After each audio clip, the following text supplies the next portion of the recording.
Drive through with Don.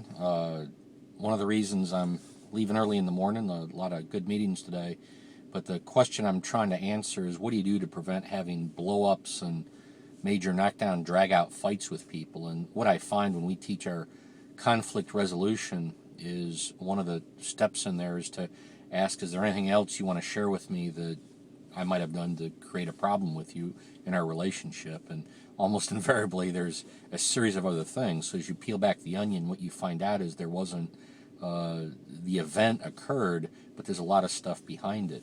And what I find is a lot of us, to be politically correct, to be nice people, to be good people, have a tendency to put up with a lot of stuff. And at some point what happens is we train people around us to really abuse us, to not treat us well.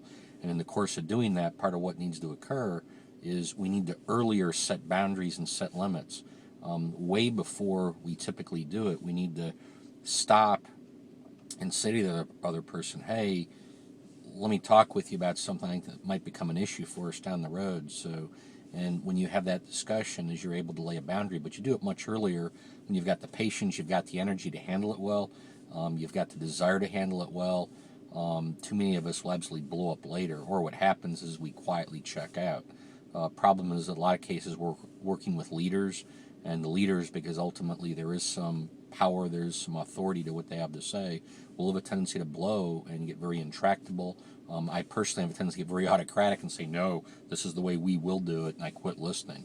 I'm in backup mode, so that's not good either. So you got to teach your team how to have conflict, but also more importantly is to have the conflict earlier, and that's one of the best ways ever to prevent blow-ups and relationships from getting to a point where they become damaged, harmed, bruised permanently.